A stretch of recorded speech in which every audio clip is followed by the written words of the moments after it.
I actually am really excited that you said we need to question those goals and dreams. I've never heard it put quite like that, and I like it. I like it because it makes me clench up a little. I think we will achieve all the goals we set. I'm just saying, be careful with the power you wield in setting these goals. I'm so glad you're here. Thanks for stopping by. At the Bold Business Podcast, we are normalizing important conversations. Yes, there are tips. Yes, there are ways to solve problems. More importantly, are going to be what do you need for yourself to be able to solve those problems and make the most of the education, the training, and the programs that you are already using. This is a supplement to that. It can sit on top of it, fuel your soul, fuel your mind, and most importantly, regardless of where you're at on your journey, maybe you're starting out, maybe you're ready to scale, maybe you're going through reinvention. The conversations we are having will help you at each of those stages. So hang around, see what's going on, and I look forward to seeing you engaging with our videos. Wow. You are listening to the Bold Business Podcast, where you will hear firsthand experiences about what it really takes to ensure market relevance and your company's future. Today I'm talking to David Steele. He is an entrepreneur and a cultural leader with ventures that cross finance, food, and the arts. He started in financial planning, which made not only him realize, but also working with his clients, each of his clients, the power of what is behind the way that we're thinking for our financial goals, for the life we want to live, for the things that are showing up for us and whoever is with us on that journey. I think it's really cool how he has taken that learning and he talks about goal setting being human magic. And so we delve into a lot of different areas that come back over the conversation and through the conversation. That goal setting is our magic. It's human magic. And it's rooted in you and me and David and each of us and the connections we have with those in our lives. The three things that punctuate and accentuate the themes in our conversation are this. Number one, people are always central. Our relationships matter. Number two, there is good goal setting and there is bad goal setting. And it's important to know the difference. And the third, that every business requires a business plan. That's important because you've already answered the question that you will be asked in every other part. By the way, that also applies to your life goals too, when you think about them and write those down. Okay, I'm super excited to have you here for the Bold Business Podcast and enjoy my conversation with David Steele. I know you have a lot of experience, David, in a lot of different things. What are some of the commonalities that you have taken across all of your experience in life and business that you bring to every new experience you have? I didn't know this when I was younger, but it's always about people. It's always people. Like, it doesn't matter what you're doing. Like, it's just about people. So in every experience or every endeavor, I don't care what it is, whether it be business, personal relationships, travel, whatever. I'm always trying to think about who are the people that I can impact, be impacted by, love, be loved by, regardless of the context or situation. I think you're the first person that's ever said that to me. And I'm going to say, you say that's you. But I'm like, I think that's clearly different than most people think. I would contend that it is the truth for literally 100% of everybody. They should just become conscious of it. How do you do that? Or how did you do that? Or is it natural to you? I do think that we're born with one desire beyond our physical needs, which is to be loved. And I hypothesize that a decent nature nurture argument, to the extent that we have control over our kids, that is to say, nurture them. If the kids aren't loved, I think that's possibly a source of psychoanalytic rich territory when they become older. But I just think it's human nature to want to be loved, and part of being loved is to love, right? Or to be valued and to therefore value, because I see it as inherently a circular type of phenomenon. I was raised in a pretty troubled household, single mom, poor, raised 2 kids. So that was tough. I'm sure was impactful on the person I became. But like, my mother, to her credit, she taught me early on that relationships are first and foremost a thing to prioritize in life. And I observed her. She did it not just through words. In fact, I don't even know how often she said those words explicitly, but I watched her place so much value on relationships, on others. I just observed it from the moment I could remember and to this day. So I think I got it from there. And I went through trials and tribulations to go from being a child to a young adult idiot to being less of an idiot to hopefully at this point being somewhat mature. And it was through some of those trials, trying times, that I was able to reflect upon what mattered, what didn't matter. And it always came back to what matters is people. Then taking the evolution of what was demonstrated to you and shown to you and taught to you by your mom, now I'm curious, through your trials and tribulations, how did that get deeper for you? What was the added depth that you're now bringing to the world that your mom gave you the foundation of? It's easy for me to first go to the relevance to this in business. And I think about human motivation begins with, and if you look at Maslow's hierarchy of needs, begins with the physical needs. And when I get out of college, I immediately got a job on Wall Street building a financial planning practice that I still have almost 35 years later.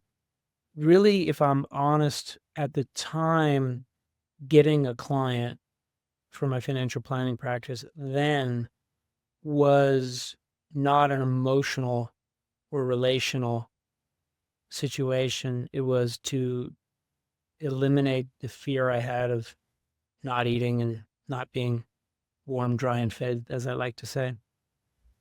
Dare I say, clients at the time, not sure how much empathy I was able to find for them as people, because they gave me business, I got paid, I got to eat and pay my rent. But it was pretty shortly thereafter that I started looking for deeper meaning, and I was fortunately able to start realizing that the depths of relationships I had with my clients was where I was really starting to get satisfaction from. That was the beginning of this transition for me. Were any of your trials and tribulations ever around loneliness? I lived in New York. I was relatively unhappy in the early 90s when I started building my first business, and we'll talk about the restaurant company eventually, which is the second business I launched. But when I first started building that business, I was making pretty good money, but it was New York City, for crying out loud, which meant that I was still lower middle class, even though I was making pretty good money. And it was a bit of a rat race. And I don't think I was aware of my loneliness because I was so focused on building, again, not starving. And I conflated my unhappiness in New York with geography. And so I decided to move to San Francisco. Whenever you move, wherever you go, you're still there, right? And so a lot of people, I think, as I observe, me included, when we're feeling internal disjunction, will look to change variables externally in our life, which keeps us busy for a while. But when we digest the pig and the python, so to speak, whatever that change is, when we digest that thing, we go right back probably to the stasis we were at before. I moved to San Francisco and was continuing to build my business, trying to get settled there. A couple years into it, I woke up one day and realized my father, when I was younger, told me, I asked him, I said, "Daddy, why don't you have any friends?" And he said, "Son, when men get older, they don't have friends." Yeah. It's not untrue. It's not untrue for his time. Anyhow, I woke up and I was partying. I was in my late 20s at this point. I woke up. I had been out late, and I had this realization that I didn't have any friends, real friends. I had a couple. I had my brother and one of my best friends at the time. And I went through a radical cleansing process to eliminate associates from my life that weren't serving me with the type of reciprocating, loving relationship that I knew that I wanted to pursue. And so I started really focusing on people that mattered to me. And I, frankly, I utilized a bit of a systematic behavior around building my friendships with men specifically, one at a time. Same way I built my financial planning practice, one client at a time. I made sure that I was being conscious about who I was adding back into my life. And I will tell you, I'm 58 years old. I have an incredibly enviable social network of true loving friendships. Lots of men, lots of women, wonderful, loving relationships, which, by the way, has greatly positively impacted my business world because, in fact, I don't separate business from non-business. I love doing business with friends, and I love being friends with people I do business with if there's that type of intimacy in terms of relationship. You actually said, if you stereotype, and I was actually thinking about my dad. I was thinking about my grandpa. I was thinking about my uncles. I was thinking about people that lived in a different time than me or you. And then I was thinking, I think there are studies that have shown that unless we're consciously making the choice to not be that, it's what we were unconsciously taught. So I'm going to say I agree with that, and I want to challenge me in that, if you stereotype, but also us in this conversation of, is this a paradigm shift that everybody, regardless of gender, can be aware of because we are consciously or unconsciously being shown the way, quote unquote, that we have to choose different? Yeah, I think ideally we all realize, again, go back to what we talked about at the very beginning, which the number one thing I think about it is it's people. It's always people. I accept that whether it be somebody who has a mild case of paranoia or trusting, that could be inherent in them, or they were taught the wrong thing. And I'm an old person now who doesn't totally feel comfortable, confident to talk about gender and gender fluidity and all that right now. But I can say I would, to the extent that a man, cisgender, white man like myself, can have empathy for a woman, I may be that person because I was raised by my mom, who's a very emotive, communicative, loving woman. And that was what I was exposed to. Is there something like, was I more open to this teaching because I was raised by a woman rather than a man born in the 30s? I don't know. But we all got to right. We all got to get there regardless of right or where we are at. Starting where we are, we can actually still go after that biggest dream we ever had, even if we thought we had to let it go before. Do you believe that? I'd rather be more specific about what you say, what the dream is, because to me, the dream matters. And where I'm going with that is that as a financial planner, I bring a lot of my framework for living that I gain from the academics around financial planning. So what am I talking about? I'm talking about goal setting. In financial planning, we do a lot of work, unsurprisingly to anybody listening, including you, in helping people articulate their goals. But then the next place we go is, why are those your goals? Are those good goals? For example, we are taught in our culture that you, depending upon your background, probably go to college, start saving money, find a partner, get married, have kids, buy a house, retire. Okay, so there's a lot in there. I have a goal of getting through college. I have a goal of getting a job. I didn't mention that before, but of course, getting a job, making money, finding a partner, having kids, buying a house, retire. I got to tell you, every single one of those are goals that one should question. Now, if upon questioning it authentically and honestly, those any of those goals or all of those goals are your goals for the right reasons based on your authentic self and not what you should be doing or worse, ego.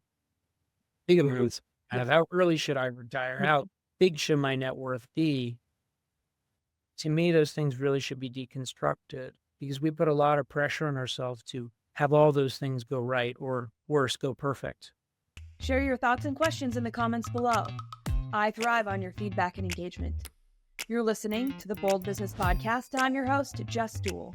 This is your program for strategizing long-term success while diving deep into what the right work is for your business right now. You're listening to the Bold Business Podcast, hosted by Jess, Dewell, a nationally recognized strategic growth consultant. She works with business owners and executives to integrate just two elements that guide business through the ups and downs of growth. Number one, know what work is necessary. Number two, do all the work possible. Schedule a complimentary consultation to find out more at reddirection.com. So you're in a unique position in a lot of ways. One, this important work you've been doing. Two, having more than one successful business that you've been able to bring this work to and develop through. And three, you're constantly helping others learn how. I actually am really excited that you said we need to question those goals and dreams.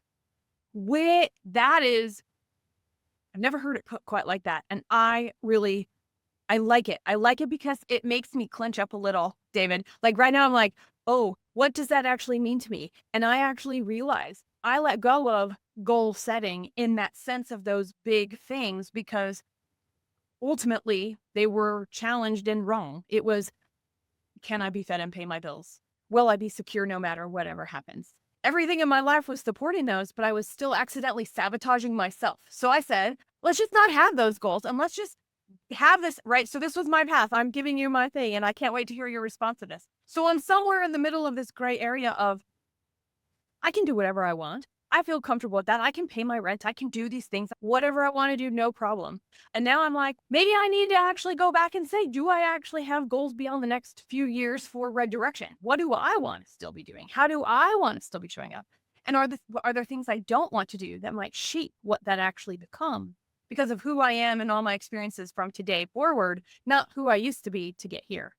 Goal setting is human magic to the extent that again, I'm not a religious person, so to the extent that I do think there's something potentially metaphysical we have control of as humans, it very well may be goal setting. What I mean by that is if we set a goal, we don't even necessarily have to have a succinct plan we abide by on an hourly, daily, weekly, monthly, annual basis to achieve that goal.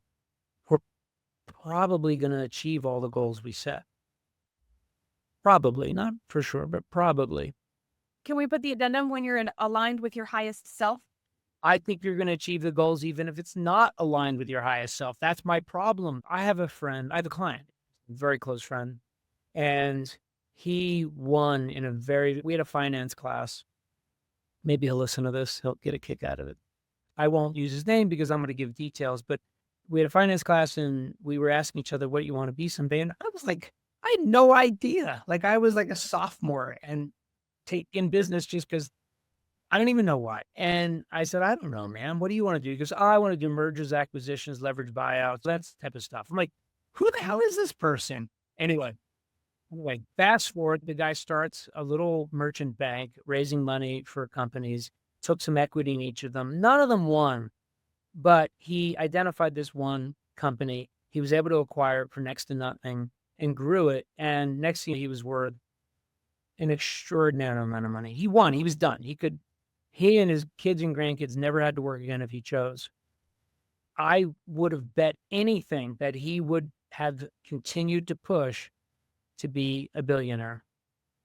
And one of the shocks of my life and my friendships and relationships is he said one day, nope, that was a goal. It's the wrong goal. Now, here's my point. If he didn't have that self-awareness and realization about the cost to have continued on that previous goal he had set, which he then realized was not his highest call and truest self, or however you phrased it, he would have probably achieved that goal and been less happy than I think he is now. No, I think we will achieve all the goals we set. I'm just saying, be careful with the power you wield in setting these goals. Here's what I'm taking away, David, just so you know. I got to get real about having some different goals that actually have clarity versus the general overall impact. I don't know if you've ever felt this way. I'd be curious. Is that I let go of what the outcome needed to be so that I reduced my friction along the way. And that turned into a lot of awesomeness without a lot of direction. And I think, to your point of the cost, what is the cost of the goal? There's a cost of not a goal also. First of all, I just want to say to anybody listening, I don't think anybody should ever retire. As a financial planner, we have 383 clients. I've observed so many clients retire. I would say something south of 25% of them are happier after they retire than before they retired. What I would say is that whatever it is about the mastery you develop that has led you to the point where you can afford to retire because you have developed mastery, you should think about the things about your quote unquote job you don't like, figure out a way to still apply your mastery post your typical retirement age, and delegate out all the crap you don't want to do to somebody who, by the way, wait for it, you will be empowering with training and knowledge. So by delegating, you're actually training. So I just want to deconstruct the idea of retirement, or at least at a minimum, put into question the idea of retirement. But let's say somebody calls bullshit on what I just said and says, nope, sorry, Steele, I still want to retire. Okay, great. What does retirement mean? What does it mean you're completely replacing your income? Does it mean you're improving your income? We meet with so many clients that have absolutely no idea what financial, and we always change it to financial independence, because I do think financial independence is a great goal. Because if you're working, quote unquote, working, but you don't have to work, you're choosing to work because it's a sense of self-worth, productivity, relevance, whatever it may be, that's awesome. But if it's because you have to still take care of financial requirements, your nut, so to speak, that can put pressure to force you to do things that are not pure to the thing you want to be doing. And think that everybody should set goals. They should unpack those goals. Are they authentic, actual goals for themselves? What does it mean? And quantify them. And I think they're going to wake up and achieve all of them. One of the things that I think you said earlier was understand the reasons behind your goals and are they the right goals, and challenge those. So is part of the process that regardless whether you're in the restaurant world or in the financial planning world, are you talking with people about how do you know when the goal is no longer the right goal and it's okay to let it go? It really is person by person. That requires, for me to advise somebody, what if I sense somebody has a wrong goal, or they're aspiring or desiring the particular goal for the wrong reasons, which is often. These days, with all the experience that you have, how do you know when a goal is no longer right for you? For me, I'm in truly the most luxurious place a human being could be in, which is to say I have achieved all of my tangible goals in my life that I wanted to achieve, every single one of them. But there's one awesome goal left, which is I help other people achieve their goals. So if you look at my businesses, I have two companies, essentially a restaurant company and a financial planning company, both wildly successful by any measure. I am not trying to grow those companies for my own benefit any longer. I am trying to help my partners in those businesses achieve their goals, which does in fact require we continue to grow those companies. So I do consulting, business consulting. I do some coaching with individuals. It's all around helping people. And of course, the financial planning company, it's 383 clients, by which the number one thing we're thinking about is trying to unpack their goals. But there are some obvious ones. If somebody tells me they want to be a billionaire, the conversation is probably over, because I'm not going to jive with that person. That does not compute to me. That to me is a ridiculous, that is all ego-based. There is nothing a human being can do with $1 billion that they can't do to make their life wonderful with $20 million. Nothing. Okay, they can have their own jet, but that is not going to bring them more joy than flying business class. It's not even going to reduce much friction that in flying business class. So there's some obvious things that when I'm talking with somebody that are bad goals, so to speak. Somebody saying they want to retire at 40. To me, okay, boom, I've got my answer. I don't have to intuit anything. Bad goal.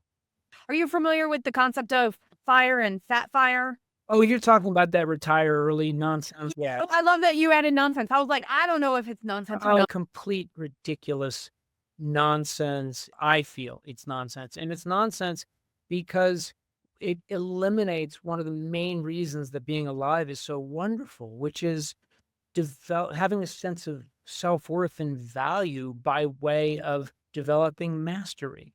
So if we try to retire at 30 or 35 or 40, the implication baked into that is that all we're doing mercenary style is using our career that we don't really care about or believe in the name of getting to a point that we think when that happens, then I will be happy. It sounds ego-based, the way you described it to me. There's a lot of ego in that. I'm not positive it's ego. I am positive it's misguided. So what I mean by that is if somebody wants to retire at 30 years old, they're going to live to be, actuarially speaking, 85 or 90. What comes next? It's a lot of time. So what comes? A lot of times. I do accept the fact that when you're in your 20s, the generationally, like this idea of work-life balance, it's ridiculous if you're in your 20s. Show me somebody who's focusing on work-life balance in their 20s, and I'm going to show you somebody who is not going to achieve their potential in life. And notice I didn't just say career, just in life, right? Because what we do if we focus our energy in a very focused, specific way on developing mastery professionally, we have a long-term goal of financial independence, which is a very legitimate goal. There's transition periods along the way. At some point in time, we will have developed a network, respect from our sphere. We will have confidence. We will have all these things. We will have an understanding of how to be more efficient with our time. And we'll figure out ways to leverage that, to monetize all of those things, which allows us to then have that last forever. So if you, like, for example, in my financial planning practice, I was 100% dedicated to that practice in my 20s. It allowed me to get to the point where, and I was building a good business, so admittedly you do have to be doing something that is sustainable, but it allowed me to then start enjoying my life in my 30s and my 40s and still growing financially and focusing on other things. I do think a lot of what we're talking about probably is age-based as well. I'm your host, Jess, Dewell, and we're getting down to business on the Bold Business Podcast. This is where we're tackling the challenges that matter most to you with actionable and achievable advice to get real results that lead to your success. Don't forget, press that bell icon so you never miss a program. And it's time to subscribe as well. Focused on growth?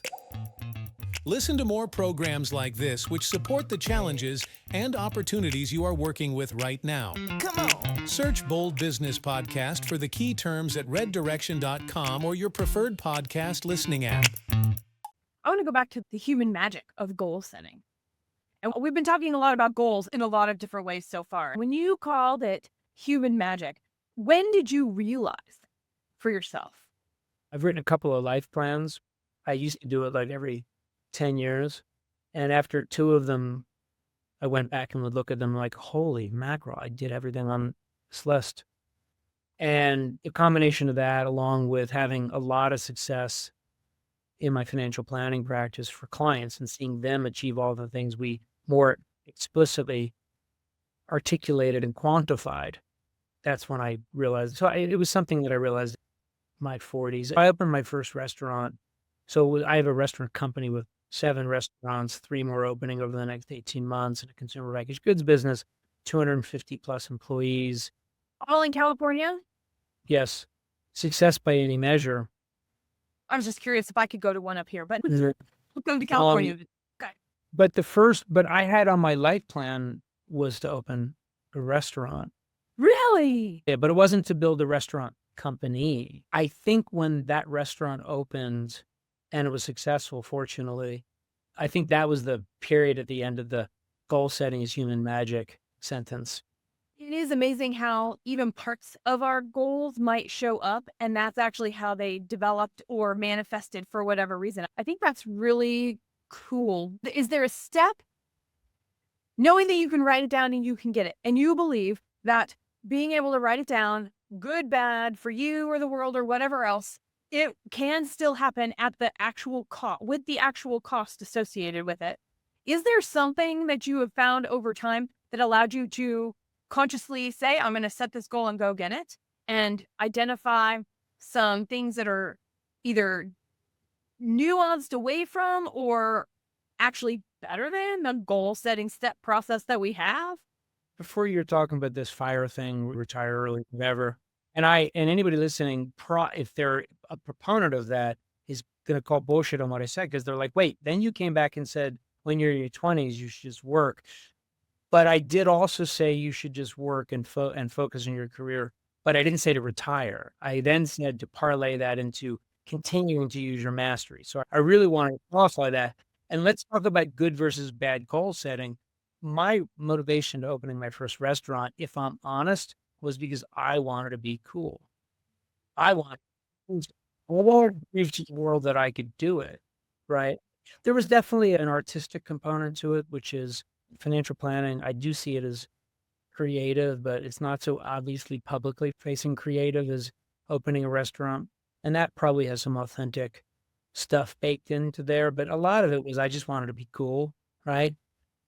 I now help build this restaurant company because it's about people. And in a perfect world, and when I was in my 20s and I'd set the goal to open a restaurant, I would have been evolved enough to say, I want to open a restaurant because it's going to connect me with so many people that I can have wonderful relationships with, that I serve, that they serve me, and all that stuff that I now realize is the real benefit I got from a questionable intended goal. Yes, and I do think if you have a map and you say you're going to drive from San Francisco to New York and you have a direct route to get there, and if you detour to Chicago, go, wow, this place is awesome.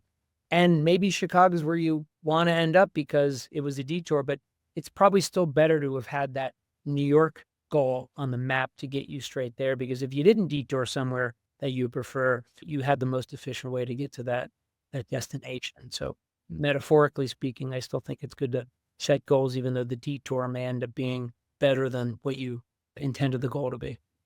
I love the detours. It's another reason now I'm actually thinking about this, and I've been looking forward to our conversation because, like I said, I don't know if I actually have real goals anymore. They just these things out there that I want to work toward because I'm more interested in the experience along the way. And what I'm hearing you say is the goal is probably going to get a better experience when my motivation is coming from the highest and best good or my true self. 2 is too few goals. Can't see a single reason why one wouldn't. I know a lot of people who think that writing things down doesn't make any sense because then you have to go back and look at it. This might actually be an interesting way to talk about the growth of your restaurant business too, right? The success there. I work with a lot of companies that are small. They have several locations, but they're not gigantic, or they have 100 employees, still not gigantic. And they've gone this way. It's an argument, like almost crazy argument of a belief system. Write it down and say where you're going to go. How do you communicate it with everybody else? How do you understand what the right thing to do is if you haven't written it down when you have 100 people having their own interpretation of this? They're wrong, full stop. There's a reputation restaurants have for being high fail rates as businesses. By the way, that's been deconstructed. It's not actually accurate. The restaurant fail rate is not radically higher than other industries, but let's just pretend for a moment it is. So personally, I've opened 9 restaurants and I've consulted on 5 others. I've helped entrepreneurs write business plans, figure out ways to structure the company to raise capital from investors. And then my restaurant company comes in and consults on organizational development. I've opened 9 myself, and I've consulted on 5. So that's 14 restaurants. 12 of them are still around, have paid back investors 100 cents on the dollar, are cash flow positive, I believe involved in the conversation culture, have great cultures. That's 12 for 14. And every single one of them has business planning as a core foundation to how we run the businesses, run the companies. In the case of my restaurant company, the parent company, an annual strategic planning process that's a quasi rewritten business plan every year. And so it never gets put in a drawer. It's always refreshed. And I find that fascinating. If we're a startup, our business plan is going to have different things and have a different purpose than if we are mid-cycle somewhere, or if we're in a reinvention place, or if we're getting ready to exit. And I think that is a big misconception that people forget. I did one, but if I'm not raising capital, why would my initial business plan need to look like somebody who is raising capital? The functions are different. So I think it goes back to what is the goal and what's behind the goal to actually bring that same concept maybe to a little bit of business planning. Would you agree with that or no? I would completely agree with that. But the problem is the person you're talking to that's questioning it is conflating an investor deck or a business plan. An investor deck and a business plan are different things. Okay. The good news is all investor decks should start as business plans. Okay. And not everything in a business plan finds its way into an investor deck. Okay. But pretty much everything in an investor deck you'll find in the business plan. So every business should have a business plan where you articulate your goals for the business and you develop systematic strategies to achieve those goals. And then that absolutely applies to starting the company, but it also applies to running the company as well. If you're thinking about an investor deck and the business plan only needing to exist because you have to present to investors, I think you're missing the human magic part, which is we as business people, as entrepreneurs, if we write a plan with goals in it and have a strategic plan to achieve those goals, I think that's the human magic I was referring to earlier. Oh, and by the way, it's going to be more convincing when you pitch investors using an investor deck. Or if you don't need investors, you know what? We use investor decks that came from business plans and we show it to landlords when we're negotiating leases. Let me tell you something. You show that to a landlord negotiating a lease for a restaurant and you're competing for that space, who am I going to beat that next person who doesn't have a really beautiful business plan / investor deck?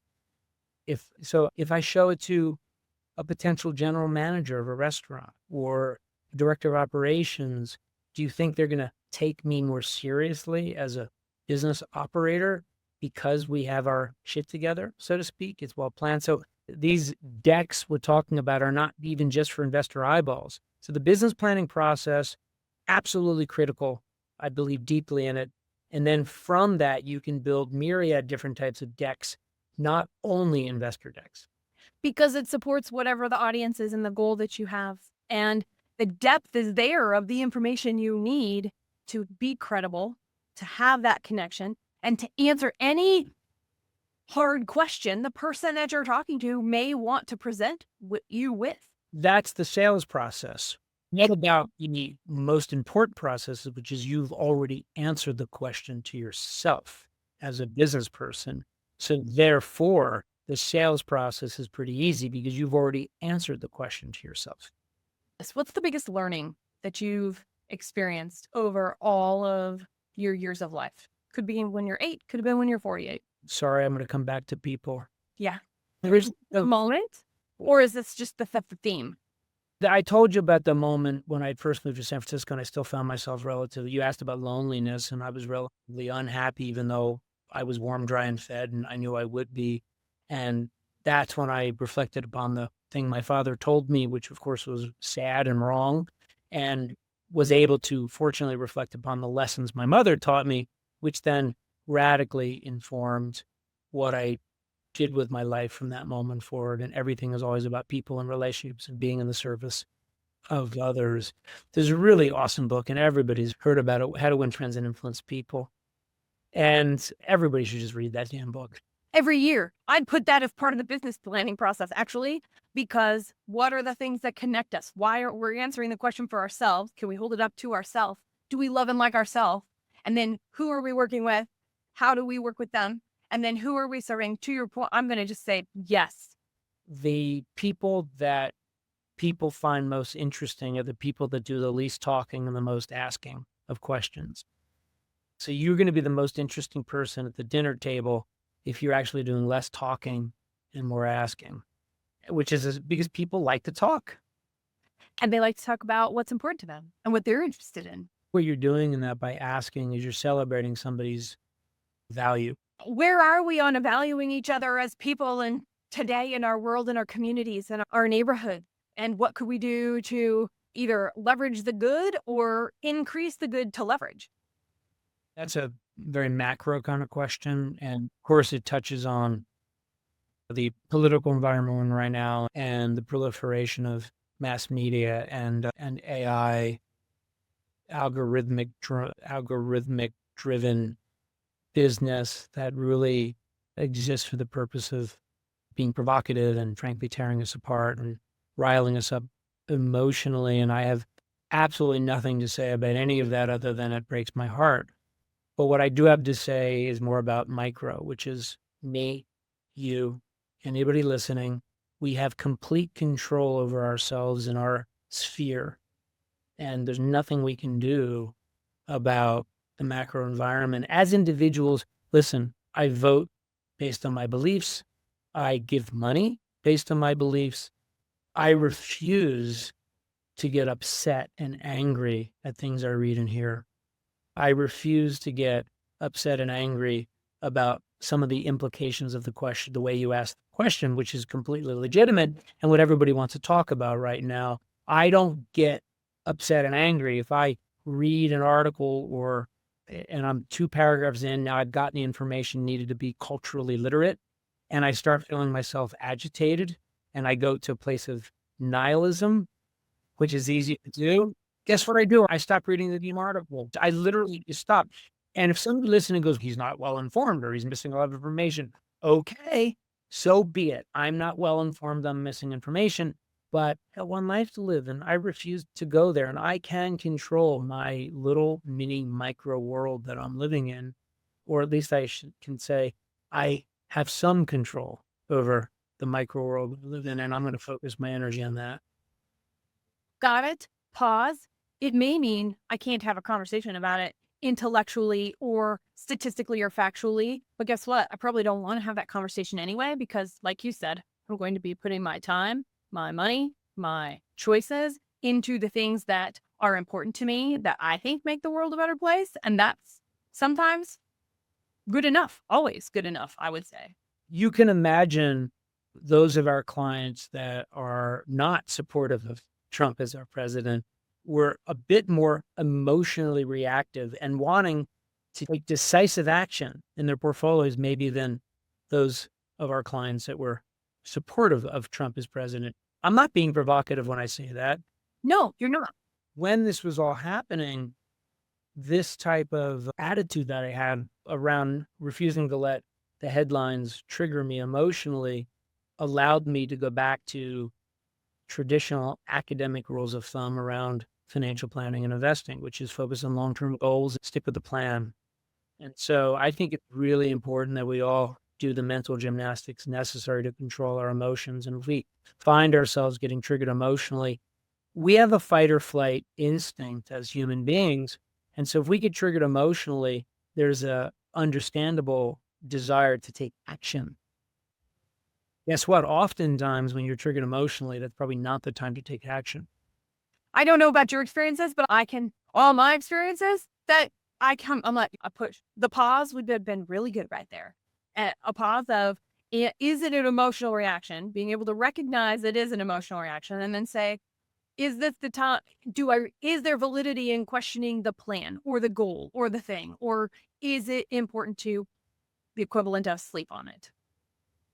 I believe the time to take action is before the shocking events, not after. That is to say, whatever goal you have or plan you have, to achieve those goals should imagine these things happening. And yeah, we're talking about financial markets and macroeconomies. It's also applicable to business plans too. You got to think about what that expression could. If you think about COVID and, okay, what did that mean for restaurants? That was completely unexpected. We, in fact, restaurants don't sit on $2 million of working capital to pay every employee to have no revenue coming in. But having zero working capital would have meant you literally have to close the doors and you're not going to be able to reopen. As it turns out, there was government support, by my measure, a bit too much, but that's another conversation.